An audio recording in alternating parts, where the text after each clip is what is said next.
Well, hello, everybody. Thank you for coming today. This is an unusual thing for me because I hang out here on a different basis, but I've only once before been revealed from behind the curtain. And of course, the man behind the curtain is my son, Nikolai. And he does a great job. So I'm really happy to be here. And I'm happy to be here with my colleague, Terry Beiner. Both of us teach constitutional law at the Bowen School, and we often have conversations about cases. And so one of the things we realized is maybe we should do that shtick in front of people. And this is a very good time to do that because, as Skip mentioned, it's really the beginning of the term for the United States Supreme Court, which begins the first Monday of every October. That's next week. And so we thought this would be a good time to look back at what the court did last year and to look forward to some of the things that they'll be doing this year. Perfect. So that's what we'll be doing. And that's how we've divided up the cases. You'll see that we're not talking about every case. We're only going to be talking about the most significant cases from last term, and we'll talk about a few cases that are on the horizon for the next term. We want to allow enough time for your questions, however, so I've asked someone, I asked Nikolai, but whoever does this, there he is. He's going to cut us off with about 20 minutes to go and offer some opportunity for you to ask questions. So, I forget what that says. The court has two primary functions, and we're going to focus on cases. One function is to interpret federal statutes. We often think of the court's role as a constitutional court, but that's one of two functions they perform, and interpreting statutes is equally important to deciding constitutional doctrine. And we'll talk about an Obamacare case, Burwell versus King, which shows you how important statutory interpretation is. There's only one term per year, so this would be the October 2015 term. That's what it's going to be called. It'll end sometime near the end of June, which is pretty much when all the blockbuster cases come out, but not always. So how do cases get to the Supreme Court? And by the way, that really is a Ruth Bader Ginsburg bobblehead. Okay? And my former colleague Chuck Goldner probably had that one in his office, I think. All appeals to the court are discretionary. There are a few mandatory cases, but for most situations that we're talking about, the court has discretion over which cases to take, and they come from state courts if there's a federal issue or one of the federal courts of appeal. Now, it takes 4 justices to decide to hear a case, and they do that at what they call their conferences. It takes 5 justices to form a majority to win a case, but only 4 to hear it. So every time the court accepts a petition for certiorari, or what we'll refer to as cert petitions, it means 4 justices wanted to hear the case. We don't know why, we don't know what their purpose was, but it just says 4 of them want to hear the case. On Monday, they had their long conference. Don't you love this technical term? Because it's a really long conference where they catch up on the backlog of petitions from the summer, and it could be upwards of 1,500 petitions that accrued since they went into recess at the end of the summer term. And so they'll be releasing the results of that long conference, sort of dripping it out in the next few days and weeks. So there isn't really much we know about what they decided, but we'll know eventually. And it doesn't mean that if a case is in conference, the court has to make a decision. They can choose not to make a choice. And there are some cases in this long conference that have been presented to the court 7 times. It was on their conference docket, and they just didn't decide it. So again, we don't really know what goes on and why they make these choices, but they do that. So what were they doing since the end of June to well, some of them go on vacation. Some of them write books, some of them do public appearances. This is a picture from the notorious RBG's conference or chambers, where you see she's vacationing with Justice Scalia, and they're riding on an elephant. Justice Scalia is in the front, she's in the back. Notice they're waving. He's waving with his right hand, and she's waving with her left. So, what cases get heard? Less than 1% of the cases that are presented to the court are actually granted a hearing and appeal. And so that translates this term, last term, to 79 cases. About 13 of those were either disposed of by short orders or were part of what's called original jurisdiction. So last term, the court decided 66 cases. Now, 43% of them were unanimous, which is close to the recent historical average, which means that most cases were determined on the basis of some disagreement among the justices.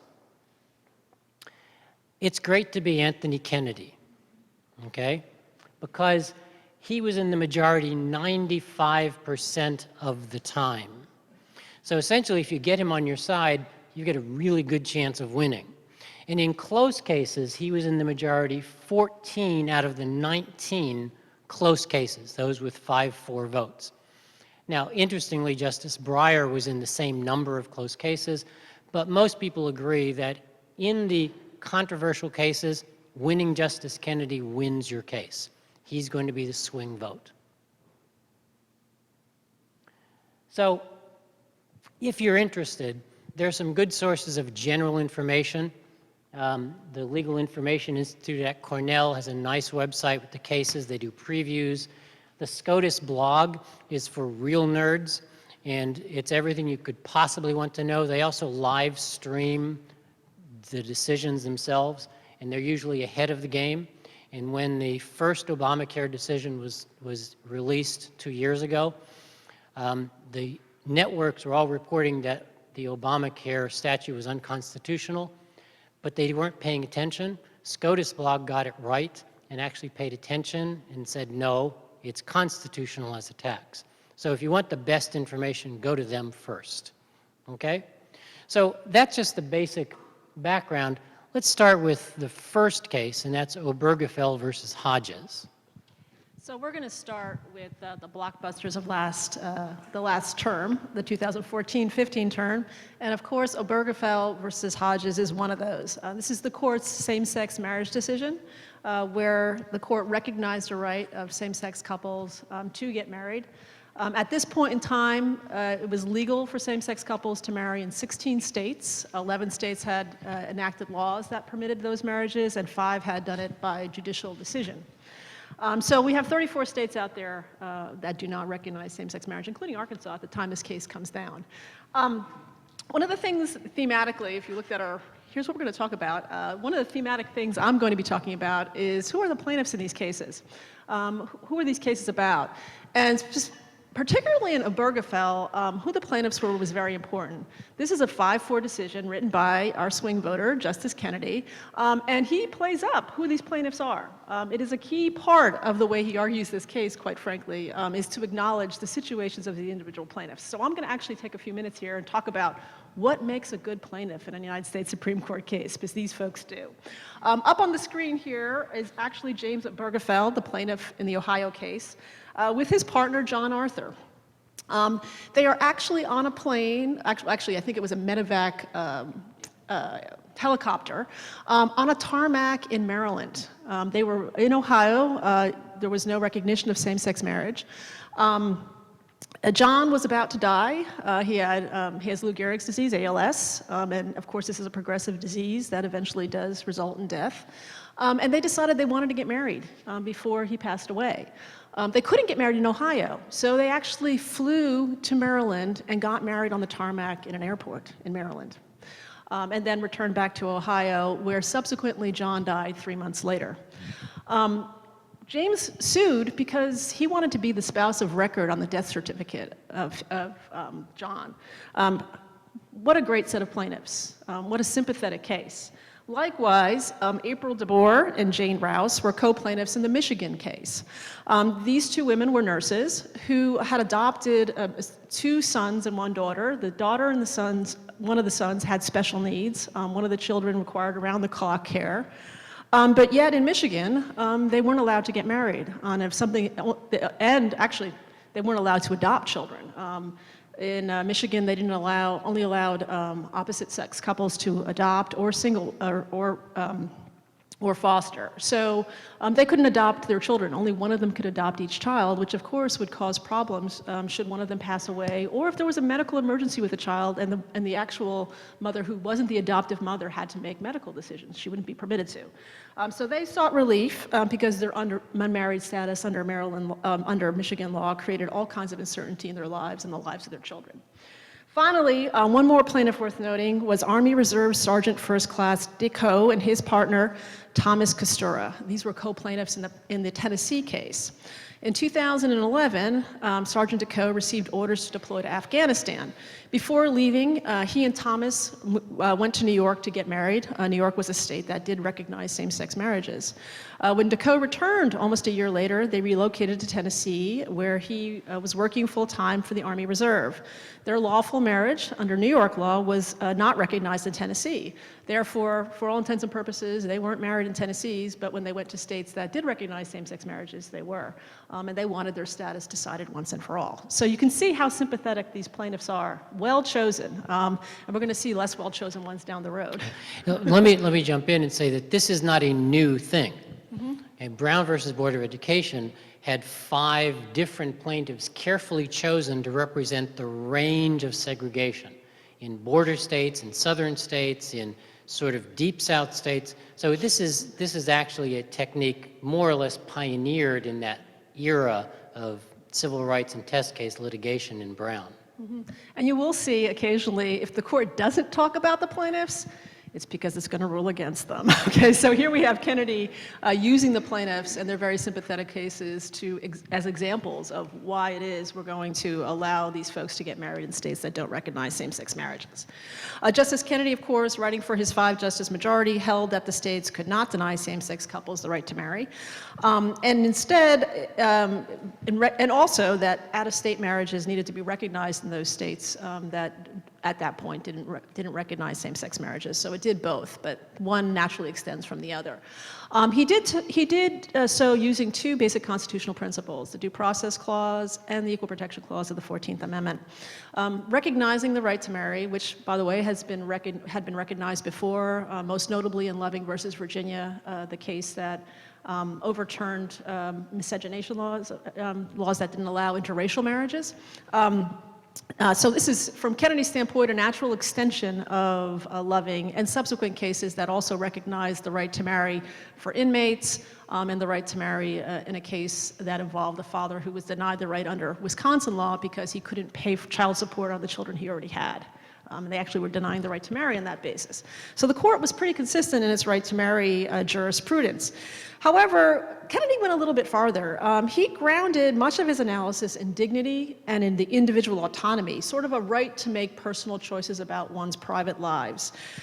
He did something very similar in Lawrence versus Texas, a case that overturned Texas's anti-sodomy laws. He basically characterized this as a form of liberty interest that the states can't deny under the substantive aspects of the Due Process Clause. It was a liberty interest that could not be denied. He also talked in terms of how this demeaned the individuals whose unions could not be recognized, and that it demeaned them and, to a certain extent, their children who were in these families, and yet their families were somehow lesser than other families where the parents were permitted to marry. He also used the Equal Protection Clause, noting that Loving, the initial case that recognized the right to marry, also used both due process and equal protection to invalidate the law at issue in that case. The general idea that came out of Loving is that you can't deny the exercise of a fundamental right, like the right to marry, to some people and not others. You have to treat people the same with respect to that right. And when you don't, it can arise to an equal protection violation. You're essentially not treating similarly situated people the same. There's a sense in much of Kennedy's opinion that he believes he's writing, and he may well be, writing what is, quite frankly, a momentous decision.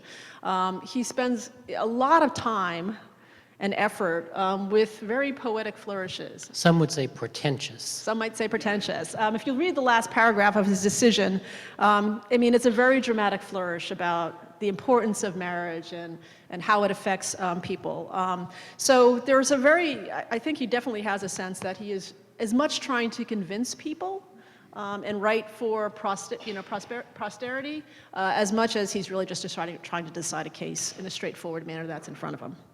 So I'll let John will pick up with religious implications. So. There are a lot of implications from this decision, some of which are fairly technical, like does this liberty interest extend beyond the right of two individuals to marry? Mm-hmm. Does it extend a more general right of people to associate intimately in larger groups, plural marriage, for example? Does it undermine other restrictions on liberty that aren't necessarily marriage-related, family restrictions, zoning? There's lots of things that have to be decided. That right now we don't really know. We do know, however, that there are some implications for religious liberty. And so I gave you the quote from the section of the majority opinion where Justice Kennedy talks about religion. And he seems to be saying here that nothing in this decision interferes with the right of people to believe what they believe about marriage on religious bases or to teach about it.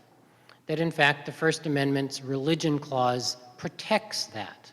So nothing about this says you can no longer believe marriage is the union between, a sacred union between a man and a woman, nor should you be unable to teach that. However, he concludes, if the state's going to offer marriage, it can't do so on a basis that restricts that choice just to opposite-sex couples. Well, what are some of the other potential religious implications? You know, we saw that play out dramatically this summer with Kim Davis in Kentucky, and she's just one of several county clerks who refused to issue marriage license. And what she's really asking for is an accommodation from following the law because of her religious beliefs. And accommodations are not new for religious purposes. I mean, they're in the law. There's a federal statute called the Religious Freedom Restoration Act that requires federal statutes to accommodate religious objections in certain circumstances. Kim Davis's case is complicated by the fact that she's a public official. And so there's a real, I think, question as to whether or not a public official can exempt herself from the law based on her religious beliefs. Because that sounds to me like that's establishing religion. Because when the government acts and when the government speaks, it has to act to the individuals who implement governmental policies. So essentially, Kim Davis and every other county clerk is speaking for the government when they issue licenses. So to me, it seems that the county official is an easier case because it involves the public official. There are some other much harder cases that are way down the line. For example, schools that discriminate on the basis of race are not entitled to a tax exemption. And that's been upheld for 30 years. Well, is there a difference between a school that would refuse to admit a gay student or a lesbian student or a transgender student? Should they be entitled to their tax exemption? That's way down the line. And there's some sort of, it's not clear to me that this quote would prevent that. I think it might, but that's really a significant implication from this. There are some cases, however, in the pipeline on religious accommodation for complying with some of the Obamacare regulations. And those are likely to get to the court next term. You see how cleverly I moved from the court to the next term? And those cases involve the accommodation for exempting the employer from having to provide or pay for certain contraceptive services, particularly contraceptive services that the employer believes, according to their religious beliefs, are tantamount to abortion. And we saw that Hobby Lobby, remember that case, was entitled to an accommodation. Well, essentially what the regulations say is that if you are a qualifying religious organization, file a form with HHS that says, I'm a qualified religious organization, that triggers the accommodation, which means that you as the employer don't have to involve yourself in providing these services. What some religious organizations have objected to is the very act of providing that notice. They've said that providing the notice facilitates the delivery of this service that violates our religious beliefs. Therefore, you can't even force us to notify you that we qualify for the accommodation. Most lower courts have said, are you crazy? Which is essentially what Judge Richard Posner said in the Seventh Circuit when Notre Dame claimed that. And he said, what would you have us do? And so most lower courts have rejected that claim, except one. About 2 weeks ago, the Eighth Circuit upheld a claim by a religious organization saying they don't have to file that form. Filing the form was a substantial burden on their religious practice. Now you have a conflict among the lower courts, which makes it likely that the Supreme Court will hear one of those cases. And they'll probably hear two of them. They'll take one where the law was upheld. They'll take one where the law was struck down. I think that's likely to happen in this term. It may be a few months before we know that, but I really think that's on the horizon. So that's the big issue. Watch when that happens, because that's going to tell you a lot about the way the religious accommodations will play out further down the line for same-sex marriage accommodations. And for those of you who are unaware, we are sitting in the Eighth Circuit. So the outlier case that actually said that this did violate their religious rights was here. Was here. So it would bind the courts here. So speaking of Obamacare, the big statutory case this term, last term, was Burwell versus King. And Terry's going to have something to say about the plaintiffs in that case. I just want to briefly describe it and also describe the real clever thing that Chief Justice Roberts did. Essentially, without getting into the weeds of the statute gave subsidies to people to buy health insurance if their income was below a certain level or the cost of health insurance was above a certain amount of their income. And clearly, affordable health care was the goal. That's the name of the act. So these subsidies were crucial to the success of the act. Well, there was a phrase in one section of the law that said subsidies would be available to people who buy insurance under exchanges created by the state. Well, the plaintiffs fixed on that phrase and said, well, only people who buy insurance through state exchanges are eligible for this subsidy. Well, as it turns out, 34 states decided to rely on the federally created exchange, not the state exchange. If that had been true, that those people were not eligible for subsidies, then the whole subsidy thing would collapse and insurance would become much more expensive. So the Supreme Court said, when they looked at this, no, that's not really it. We have to look at the act as a whole. We have to understand these words in the context of the entire law and what it was trying to accomplish. And it was trying to accomplish affordable health care. And it would have been absurd for Congress to have tried to accomplish its goal by restricting the subsidies in the way that the plaintiffs claimed. So it was an easy statutory interpretation case. But here's the clever move. The court had two choices of ways to decide the case. It could have adopted what's called the Chevron deference method, which is a way the court interprets ambiguous administrative regulations. And there was an administrative regulation at play here. If the court had used Chevron deference, the next president could simply have changed the regulations to make subsidies unavailable on the federal exchange. Because the court did not use Chevron deference, but rather interpreted the statute itself, the next president cannot change the regulations at least can change it in a way that's in conflict with the law. Here's where a statutory interpretation case is almost, if not equally as important as a constitutional decision, because it sets the agenda for the president and the Congress. And it was a very clever move to go from Chevron deference, which everybody was saying that's the key, to simply interpreting the statute as a whole. It has the effect of tying the hands of the next president.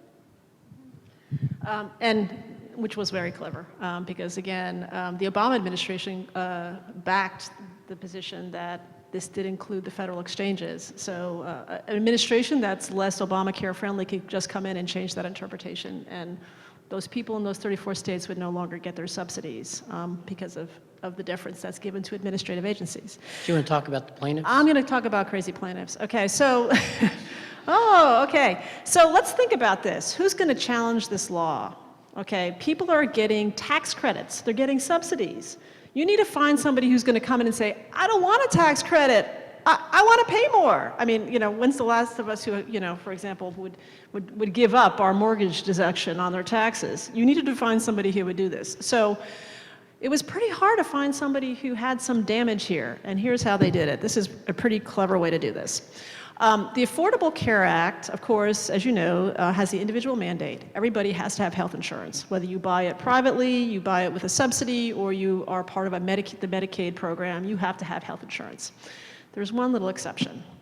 If the price of your health insurance is greater than 8% of your income, you are exempt from having to buy health insurance.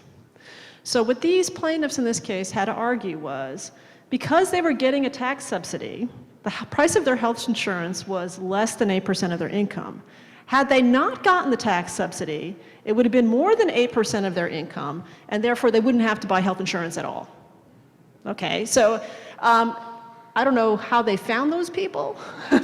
Some of them don't even know. Yeah, I don't know how they found Seriously. those people. Certainly in states that adopted the Medicaid expansion, I think they'd be pretty hard to find, because those folks, were getting free medical care, and to find somebody where it's going to be more than 8% of their income with or without the tax subsidy. The truth was, they interviewed one of the plaintiffs a week before the oral argument, and she was, in essence, saying, oh, I love my insurance. I want to keep my subsidy. And they said, do you realize you're a plaintiff in a case that's challenging it? She said, really? Oh boy. Anyway, so as a general matter, less sympathetic plaintiffs in that case. Although Chief Justice Roberts seems to want to uphold the Affordable Care Act. And whether that's because he's deferential to Congress and the democratic process, or he just wants poor people to have health care. It's not really clear to me what's going on here, but he is bucking the tide. The conservative members of this court dissented in this case on strict statutory interpretation grounds. We think the best explanation for Chief Justice Roberts is that not that he cares about Congress, because he has no problem overruling Congress when it comes to legislative redistricting and the Voting Rights Act and things like that. We think he is concerned about the institutional integrity of the court. And that he didn't want the court to appear to be partisan, and both Obamacare decisions would have effectively injected the court into an ongoing political controversy. And we think that explains his opinion in both cases. He tends to be an incrementalist. All right, on to... I'm going to talk about two First Amendment cases quickly. This is the case involving the Confederate flag on the Texas license plate. You see the proposed design there. And the Supreme Court said, well, states can refuse to allow that design. Because those programs where you can get a license plate for your cause. And the Sons of Confederate veterans wanted this license plate. They got turned down. And the court says something really interesting, which says the license plate is the government speaking. And so the government message is on your license plate, even if it's a message you like. Like Kids First or whatever you have in your license plate. So since the government, like anybody else who speaks, can choose what it says, it can choose what message it wants to send, it's okay not to have the Confederate license plate or to turn it down. That resolves a question about exactly what license plates were, but I think it's an interesting decision. And it has some implication for the situation with Kim Davis, for example, and when the government speaks. the one case, First Amendment case that I call the real sleeper opinion of the term, and the case that has local implication, involves these sign ordinances. And you can see that those two pictures are actually from the city of Gilbert, and they had a sign ordinance that required the Good News Presbyterian Church to take down its signs an hour after their event, and also limited them to small signs, but allowed political and ideological signs to be up longer and to be much bigger. And the court said, no, that violates the First Amendment. That's content discrimination. You're discriminating on the basis of content. Here's the problem. We used to think of that as what the government couldn't do was discriminate against speech because it didn't like the message. Before this case, that's how we understood content discrimination. And the city of Gilbert said, it's not that we dislike the message from places like the Good News Church and all these other things. We just have neutral reasons why we don't want to proliferate all these signs all over town. That would have won before this case. What that means is that cities are faced with very difficult choices on how to regulate. For example, Little Rock wants to deal with the people who stand at intersections and hold up a sign that says, you know, I'm hungry. Well, essentially this case says either you restrict all speech or none at all. Now there may be some intermediate steps there, but it's very difficult to see how you can prevent people from soliciting at intersections, but still allow some signs to appear on the side of the road. That's why I say it's the real sleeper case, because it essentially affects every city in every county in every state in the country that has any of these sign ordinances. And this case probably, the way it came out, has facial appeal. I mean, this poor guy, he's trying to run his church. By the way, he doesn't have enough, their church did not have enough money for a permanent place. So they were moving from venue to venue. So the only way to let people know, hey, we're moving, we're going to be here this weekend, was to put up signs about, 2 days from now we're having our service. So he's a very sympathetic plaintiff, quite frankly, as people go in these cases. Yet, if you look at how they regulated the signs, it was a general one about events. So if you were having the weekend soccer tournament, you were under the same rules as he was. It was a temporary event, you put up your signs a couple days before, you took them down after the event. That doesn't seem crazy, okay? And in situations where you had a message, it was a political campaign or some ideological message, and you probably remember the guy in Cantrell who hated Obama. Do you remember that guy?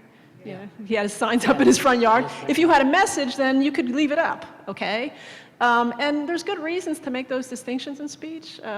Those don't sound unreasonable. Yeah, from a First Amendment standpoint, ideological and political speech is the highest valued speech. We protect it the most. And if here's our event and the day it's going on is not as important, quite frankly, as from a First Amendment perspective. But yet now they're going to be parsing these cases, even though it really wasn't that unreasonable decision by the city in this case to make distinctions of this sort. So let's just do the Fisher case and then segue open to it up Fisher. for questions. Sure. So real quickly, Abigail Fisher is back in the United States Supreme Court. She's challenging the UT Texas admissions plan. It's a two-tier plan. Top 10% of the graduates from high schools get in. Everybody else gets put into a pool where they're looked at holistically. She wasn't admitted. She sued. Her case got to the Supreme Court once before. Everybody thought the court was going to strike down affirmative action. Instead, they sent it back to the lower court for more proceedings. The lower courts did those proceedings and decided Abigail Fisher still loses. The court has granted cert, and they'll hear that case this year. So she's back. And clearly, affirmative action is on the agenda for the court this term. Yeah, so the program here, the University of Texas, had the year she applied, 92% of the entering class was admitted under the top 10% plan. Only 8%, in this particular year, I think it was 841 students were admitted under the alternative plan that she was under that year. So you probably know that, may not know this, but UT has like 40,000 undergrads. So that's a very small amount of undergrads we're talking here versus other folks. Fisher, if you read the cases, you don't hear anything about Fisher's particular factual circumstances. And that's because they sent it back down. They actually sided more with her than they did with the lower courts in this case, or the University of Texas. But if you look at the facts behind her case, she's not a very good plaintiff. Okay, so let me tell you a little bit about Abigail Fisher here. And none of this, again, is in court decisions. This is all press stuff. So, you know, to the extent it's not in court decisions, we don't really have the fact base, but I would assume that the press has done a pretty good job on her background. The year that she applied, 47 students who had worse scores than Fisher were admitted under this program. Of those 47 students, 42 of them were white, like Ms. Fisher. So the vast majority of them were not African American or Latino students, which is what she was basically saying. If I had been a student of color, I would have been admitted under this program. It really wasn't true. On the other end of it, UT rejected 168 Black and Latino students whose scores were equal or better than Ms. Fisher's scores. So there were actually students of color who had better entering statistics than her who weren't admitted under this program. So if you look at the factual circumstances, it doesn't suggest that race played a significant role in why she wasn't admitted. The other problem that she has, and I think the court may dodge this case, okay? So I think this is the standing mootness. I think the court might just decide, yeah, we're not going to decide this. We're going to kick this out and not get to the merits of affirmative action. For one thing, they have a significant problem because Elena Kagan is not going to participate in this case. She argued this case she worked for the Solicitor General's office the first time this case was argued and took a position on it. So she cannot be in the case at all. So we got 8 justices. If we have Kennedy, who, by the way, even though he has never upheld a race-conscious program, believes that there is a race-conscious program out there that he would say is okay. He is not against affirmative action as a general matter. If he swings with the progressive part of the court, we have a 4-4 split in this case, which gives us a non-decision about what the contours of an affirmative action program should or should not be. The tie vote goes to the lower court. Well, the lower court didn't do anything special. Right. They just applied the law as it was prior to the case, well, actually as a result of the first Fisher case. All right, so we don't get anything out of it. And Ms. Fisher has standing and mootness problems. Okay, so at this point in time, she's already graduated from LSU. She's got her undergraduate degree. She's not going to go to the University of Texas as a result of this case. The only damage she arguably has at this point is that she paid admissions fees to have her application considered. And that's problematic as well because, you know, basic 11th Amendment jurisprudence says you can't bring a case for money damages against the state.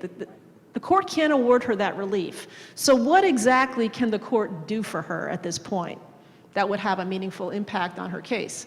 Pretty much nothing.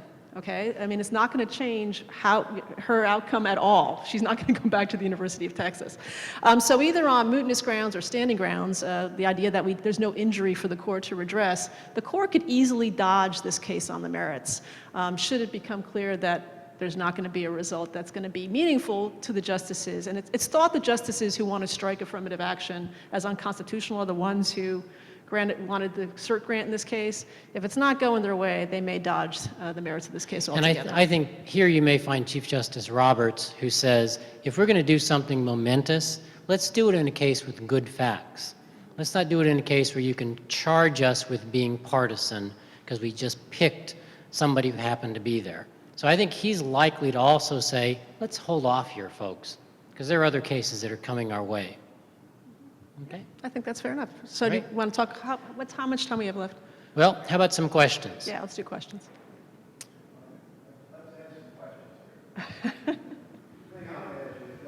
Implication on the University of Arkansas and LSU admissions if this thing is turned upside down because so many kids from Arkansas, so many kids from Texas are going to Arkansas that aren't being admitted to UT? Well, yes and no. I mean, it certainly calls into question whatever affirmative action plans Arkansas schools have in place, and to the extent that the University of Arkansas drains Texas students, it could have some effect on that process. It doesn't specifically prevent Arkansas from giving in-state tuition to Texas students, but it may divert Texas students back to Texas schools. Yeah. Yeah. And one thing that's important to note about these 10% plans that Texas adopted this 10% plan. Again, it's the top 10% of the graduating class that's entitled to be admitted in these schools. And as Justice Ginsburg points out in her dissent in Fisher 1, it's based on there being segregation in housing and in high schools. That's why you set up a 10% plan with the idea that there'd be majority black schools and majority Latino schools where you would get students based on their race. So how is that not any less race conscious than actually just considering their race and admissions? It's essentially the same thing. You're just doing it in a different way. I saw a hand up. You mentioned cases being sent back to state courts. Do you see in the future a possibility of more state constitutions being amended based on whether or not the Supreme Court tries a particular case? Does that kick it back, in fact, to states' rights? That's an interesting question. You'll see a lot more state pushback, but the way the Constitution works, federal decisions are supreme. So states can't amend their Constitution to undo a federal United States Supreme Court decision. States tried that with Brown versus Board of Education, but that won't work. So once the Supreme Court decides what the Constitution means, that binds everybody. Now, a state might, for example, amend its Constitution to provide more protection for people than the federal Constitution provides. That's okay. They just can't provide less than what the federal Constitution provides. And as an aside, Arkansas is one of those states that does provide, in some areas, more constitutional Right. protection than the federal Constitution does. So you have better rights in some respects here than you would under the federal law. Yeah. Yes, sir. Are you aware of any, wait, microphone, please, kind of right at you. Are you aware of any other cases out of the Guantanamo situation that are working their way up right now? Because they've still got these guys that some they don't have anything on, but they ain't got any place to send them. There are, well, yes. I mean, there are a number of cases that Guantanamo inmates have going on in the lower courts. None of them will be as directly a challenge to the authority to keep them there as the earlier cases. But they raise other interesting questions. What's the authority to try them under for, say, a conspiracy to commit a war crime, which is the favorite charge? Those things are working through. They could have considerable impact on whether or not there's any basis at all to detain people. Ultimately, the question of closing Guantanamo becomes political. And that's, I suspect, another thing that this next election or may affect, the next election may affect how long we keep Guantanamo open. So I don't think there are any more challenges to the Guantanamo detention itself, but there are a lot of issues relating to the actual charges going on that are working their way. Yeah, I agree. Catherine? You talked about the First Amendment sign case as sort of a sleeper case from last term, and I'm wondering if you know of any cases or could predict cases that maybe aren't as like sexy as abortion or gay marriage, but that would also have pretty considerable consequences moving forward.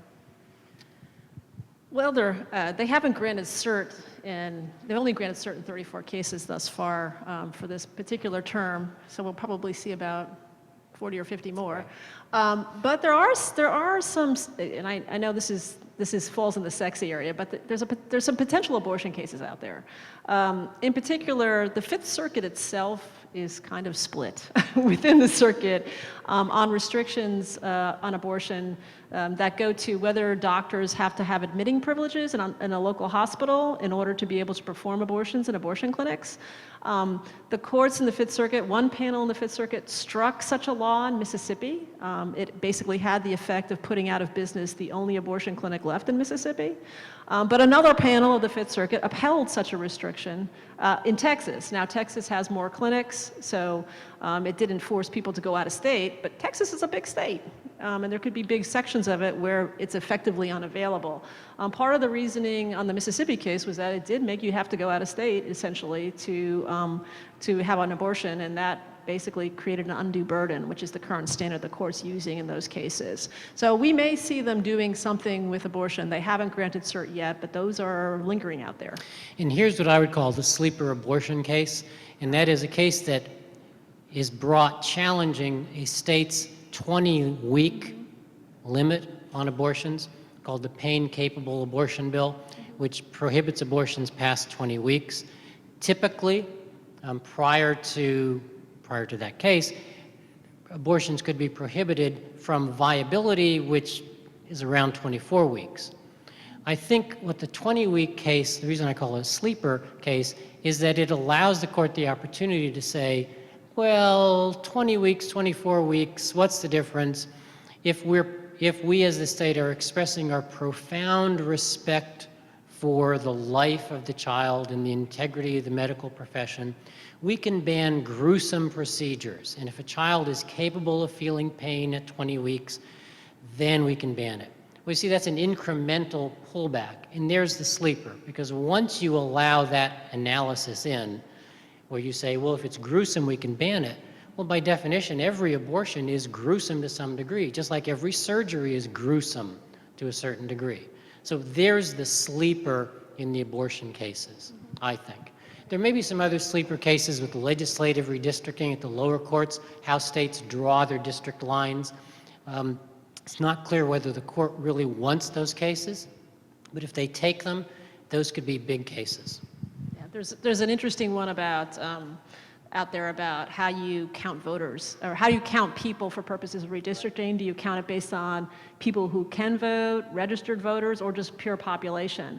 And in some places where you have, large young populations, you could have people, that have basically more voting power, or more or less voting power, depending on how you count population for redistricting. Any other questions? Yes, sir. Microphone coming at you right here. Do you foresee any capital punishment cases coming? Yes. Do I know what they're going to do? No. I mean, there always will be reviewing capital punishment cases because there are always significant issues. Mm-hmm. The likelihood of the court in any time soon banning or abolishing capital punishment, I think, is remote. Are they likely to begin to pull back, say with the drug protocol cases? Potentially. But I'm not sure, that, at least in my view, there are any big capital cases that will change the way capital punishment is carried out. Mm-hmm. I think we have had a couple of justices on the record who are questioning whether it's an Eighth Amendment violation. So you're hearing a little bit of that, but it's a minority of the court. The case that I think is out there in criminal law that's interesting is the one about the retroactivity of, you want to talk about it? No, you go ahead. Okay, so the court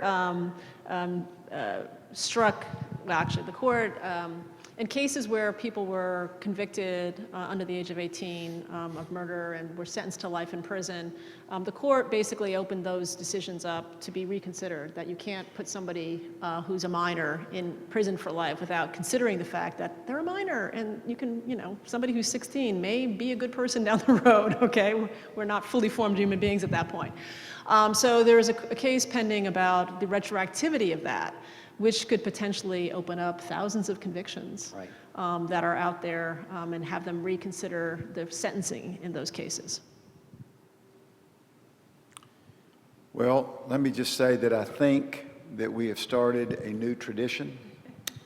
Every year around this time, we will have a first Monday in October discussion. I think that is this has been very educational, very informative. And can we book you both for same time next year? Sure. Got it. Let's thank Terry and John very much.